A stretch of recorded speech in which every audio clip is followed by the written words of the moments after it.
पिला माने आज गोटे गप शुणा ता ना होची मनीष पणिया। गप ना कण मनीष पणिया। मनीष पणिया माने मनीष पणिया माने केते भल लोक सीए तमे एथुरु जानिबो। हाँ दीदी।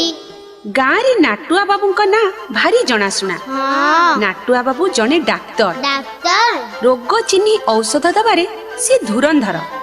जेते बेले देखिबो तांको क्लिनिक रे 10-5 जन रोगी बसिथिबे। नाटुआ बाबू रोगी देखिबा पई 300 टंका फीस नियंती। केते टंका फीस नियंती? 300 टंका। धनी गरीब समस्त को सीए रोग देखी फीस नियंती। फल रे सेपटरे तांको किछि पैसा मिले।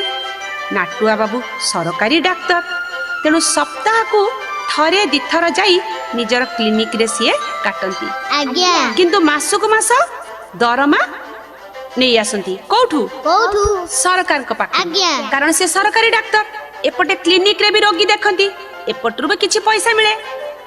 बाबू जेते बेले डाक्तरी पाठ पढुथिले तांको बापा कुआडे जमी बिकिकी तांको पाठ पढैथिले। एबे सहर रे नाटुआ बाबूंकर 3-3टा कोठा 3टा दामी कार आउ केते कोन तांको घरे जिनिस अछि।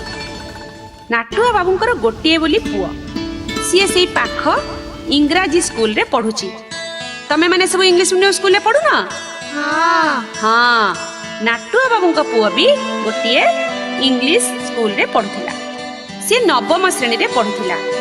कथारे अछि धन जार लोभ तार। एते धन संपत्ति थाई भी नाटुआ बाबू निज फीस रु से काहा को टिके गोटे पैसा भी छाड़ती।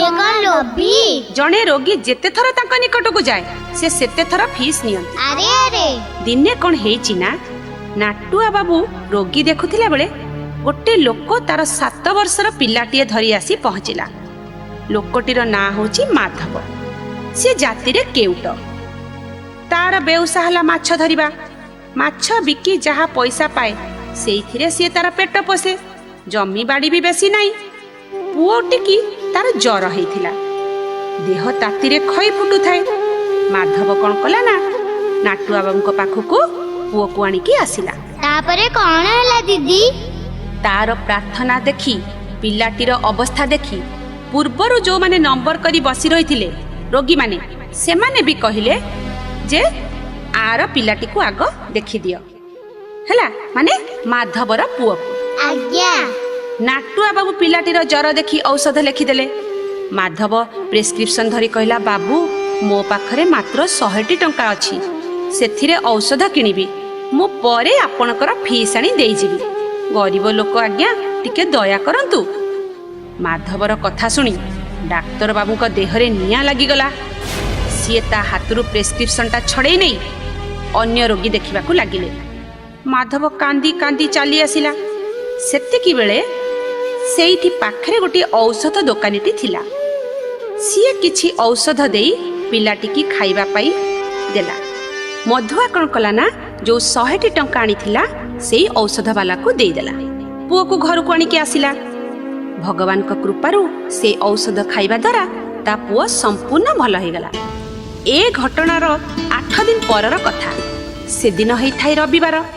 डाक्तर बाबू को एकमात्र पुओ साथी पिलामान को संगरे नई की गाधेबा को जाई थाए।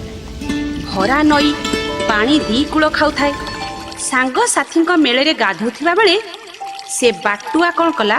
बाटुआ किए? सीए डाक्तर बाबू तांकर पुओ ता ना हैला बाटुआ। आज्ञा। सीए गाधौथिला बेले पानी भीतर को टिके चली गला। जेते चेष्टा कले भी से कूल को आसी परिलानी। सांग पिला माने रड्डी करी डाक पकेले। तापरे कोन हला? भासी गला बुड़ी गला बंचाओ बंचाओ। पाटी सुनी सह लोक सेठी रुंड हो गले। खबर पाई डाक्तर बाबू भी सेठी पहुंची गले। लोक मानकु से नेहुरा ही कहले मो पुओ को बंचाओ मु तुमको 1,00,000 टंका देबी बंचाओ बंचाओ। किंतु काहार जीवन प्रति लोभ नहीं। जीवन ठु कोन टंका बड़? ए बढ़ंता नई भितर को किए जीवा को साहस करिवो? समस्ते देखु थांती पिलाटा भासी जाउ थाए। से कोन नई रे बुड़ी गला? ना ना ना ना ना ना पिलाटा बुड़ीबो काई? तमे सुनो कोन हैला। कुहंतु। सेठारु अल्प दूर रे माधव जाल पकई माछ धरु थाए। माधव किए?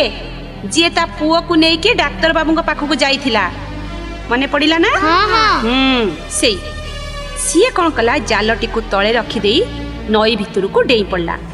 ବାଟୁଆ ବୁଡ଼ିଯିବା ପୂର୍ବରୁ ତାକୁ ଧରି ପହଁରି ପହଁରି କୂଳକୁ ନେଇ ଆସିଲା। ସମସ୍ତେ ମାଧବର ପ୍ରଶଂସା କଲେ। ମାଧବକୁ ଦେଖି ଡାକ୍ତର ବାବୁଙ୍କ ମୁଣ୍ଡ ତଳୁକୁ ହେଇଗଲା। କାହିଁକି? କାରଣ ସିଏ ତା ପୁଅକୁ ଦେଖିନଥିଲେ। ହଁ ବୁଝିଲ ନା? ଆଜ୍ଞା ଡାକ୍ତର ବାବୁଙ୍କ ଆଖିରୁ ଝର ଝର ଲୁହ ଝରି ପଡ଼ିଲା। କେତେଟା ଟଙ୍କା ପାଇଁ ଯାହା ପୁଅକୁ ସେଦିନ ସେ ମରଣ ମୁହଁକୁ ଠେଲି ଦେଇଥିଲେ ସିଏ ଆଜି ତାଙ୍କ ପୁଅର ଜୀବନ ବଞ୍ଚେଇ ଦେଲା। ସିଏ ମାଧବକୁ କୁଣ୍ଢେଇ ପକେଇ ଭୋ ଭୋ ହେଇ କାନ୍ଦି ପକେଇଲେ।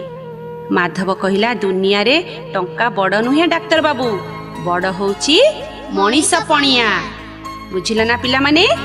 ବିପଦରେ ପଡ଼ିଥିବା ଲୋକଙ୍କୁ ସାହାଯ୍ୟ କଲେ ଭଗବାନ ସନ୍ତୁଷ୍ଟ ହୁଅନ୍ତି। ହଁ ଦିଦି ମଣିଷ ପଣିଆ କାହାର ବୁଝିଲ ତ? କାହାର ମଣିଷ ପଣିଆ ଦେଖିଲ? ମାଧବର। ଦିଦି ମାଧବର ମଣିଷ ପଣିଆ। ଦେଖିଲ ନା ମାଧବ କେମିତି ନିଜ ଜୀବନକୁ ପାଣି ଛଡେଇ ଡାକ୍ତର ବାବୁଙ୍କ ପୁଅକୁ ବଞ୍ଚେଇ ଦେଲା। ଆକୁ କୁହନ୍ତି ମଣିଷ ପଣିଆ। ହଁ ଦିଦି ଆମେ ଅନ୍ୟମାନଙ୍କୁ ସାହାଯ୍ୟ କରିବାକୁ ଚେଷ୍ଟା କରିବୁ। ଠିକ କହିଛ। ଅନ୍ୟମାନଙ୍କୁ ସାହାଯ୍ୟ କଲେ ଭଗବାନ ତମକୁ ସାହାଯ୍ୟ କରିବେ। ଠିକ ଦିଦି। ଅନ୍ୟମାନଙ୍କୁ ସାହାଯ୍ୟ କଲେ ଭଗବାନ ତମକୁ ଆଶୀର୍ବାଦ କରିବେ। ହଁ ଦିଦି।